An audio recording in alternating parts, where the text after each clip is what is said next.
नमस्कार प्यारे बच्चों, स्वागत है आप सभी का आपके अपने इस चैनल माई कॉमर्स क्लास में। मैं हूं लाल सर और आज आपके लिए लेके आए हैं लेखांकन समीकरण से संबंधित एक नए सवाल के साथ, जो आपकी पिछले वीडियो में सवाल जिस तरीके से हमने किया था उससे अलग एक सवाल लेके आए हैं जिसको हमने सॉल्व करेंगे।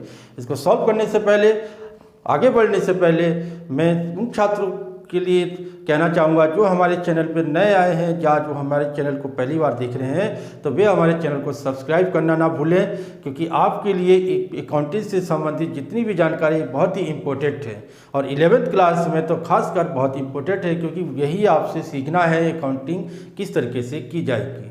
ठीक है, तो आगे बढ़ते हैं। तो सवाल है आपका एक, आयुष ने 1 अप्रैल 2019 को 1 लाख की पूंजी से व्यापार आरंभ किया। 31 मार्च 2020 को उसकी संपत्तियां 3 लाख रुपए और बाह्य दायित्व 60,000। बाह्य दायित्व का मतलब हो गया कि अदर लायबिलिटी। वर्ष के दौरान उसने 50,000 अतिरिक्त पूंजी लगाई और व्यक्तिगत प्रयोग हेतु 25,000 रुपये निकाल लिए, यानी कि आहरण हो गया। ये 31 मार्च 2020 को उसकी पूंजी और लाभ हानि ज्ञात कीजिए। देखिए, सबसे पहले हमने ये देखना है, देखिए यहाँ पर 1 अप्रैल 19 को पूंजी दे रखी है, यानी कि शुरुआत की पूंजी है और शुरुआत की पूंजी और संपत्ति 3 लाख है। जैसा मैंने ये बोला कि आपसे एसेट्स बराबर कैपिटल प्लस लायबिलिटी। देखिए, एसेट्स तो 3 लाख रुपए है आपका, एसेट 3 लाख। अब कैपिटल के बाद आपकी यहाँ देखिए पूंजी 1 लाख रुपए तो स्टार्ट में है।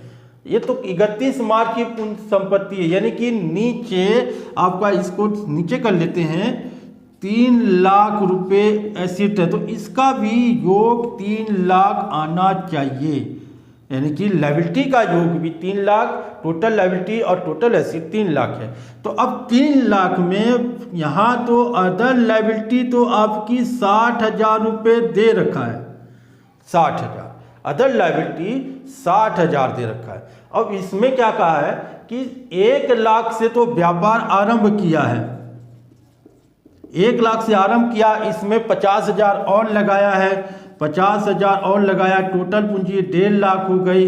अब 25,000 निकाल लिया तो कितनी हो गई, 1,25,000 रुपये। लेकिन 1,25,000 कैसे होगा, 1,25,000 पूंजी और 60,000 लगाएंगे तो 1,25,000 और 60,000 दोनों जोड़ने पर हमारा योग हो जाता है 1,85,000। लेकिन यहाँ है 3 लाख, यानी कि पूंजी मेरी और कुछ आएगा। तो इसके लिए कैलकुलेशन करते हैं, 3 लाख में से 60,000 घटा दूंगा तो मेरी पूंजी 2,40,000 होनी चाहिए यहाँ पर, जबकि पूंजी निकल के आई 1,25,000। 1,25,000 से 2,40,000 पूंजी यहाँ होनी चाहिए, लेकिन पूंजी नहीं हो रही है।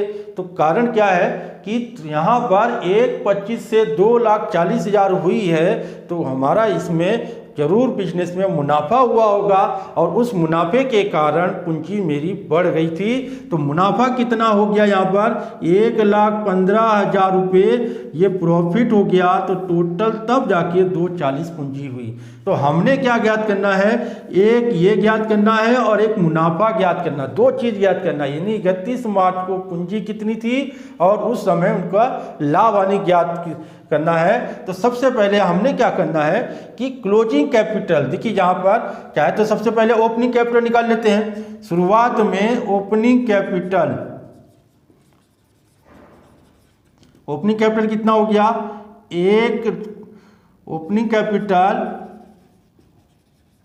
Plus additional capital minus drawing.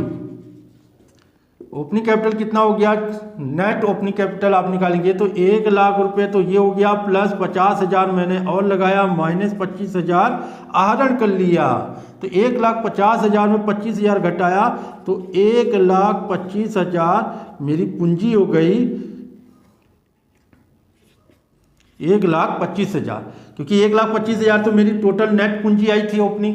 अब 1,25,000, अब क्लोजिंग कैपिटल जो 2,40,000 मैंने क्या किया था, 3 लाख में से 60,000 घटाया तो मेरा लास्ट में जो पूंजी आया, क्लोजिंग कैपिटल बराबर टोटल एसेट्स क्योंकि एसेट्स का योग ही टोटल लायबिलिटी होता है।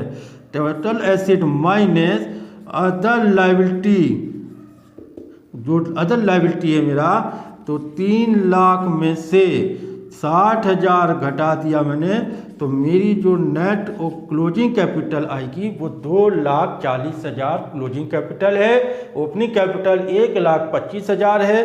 दोनों पूंजी का अंतर ही, अगर क्लोजिंग कैपिटल मेरी बढ़ रही है तो इसका मतलब मुनाफा हुआ है। अब मुनाफा जुड़ने के बाद मेरी पूंजी में बढ़ोतरी हुई है। अगर पूंजी कम हो रही है, अगर सपोज कीजिए यहाँ पर पूंजी मेरी कम हो जाती क्लोजिंग, तो इसका मतलब मेरा नुकसान हुआ है। ओपनिंग कैपिटल से क्लोजिंग कैपिटल का कम होना नुकसान होने के कारण होता है, और अगर बढ़ रही है तो लाभ होने के कारण बढ़ता है। तो यहाँ पूंजी ज़्यादा है, 1,25 से 2,40,000 हो गई, इसका मतलब प्रॉफिट हुआ है।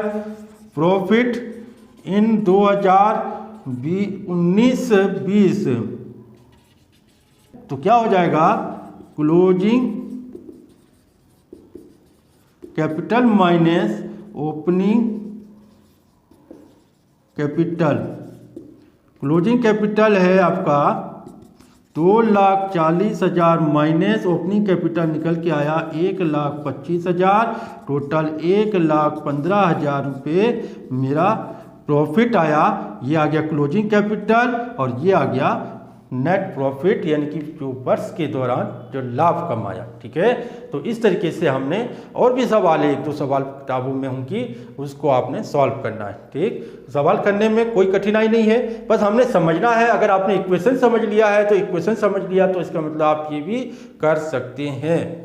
ठीक है, तो बच्चों इस तरीके से आपने सवाल को समझना है और सॉल्व करना है। तो आज के लिए इतना ही है। अगले वीडियो में फिर हम नए टॉपिक के साथ उपस्थित होंगे। तब तक के लिए जो हमारे साथ बने रहेंगे और हमारे वीडियो को लाइक कीजिए और चैनल को सब्सक्राइब कीजिए। तो अगले वीडियो में फिर मिलेंगे, तब तक के लिए सभी छात्रों को मेरा प्यार भरा नमस्कार, धन्यवाद।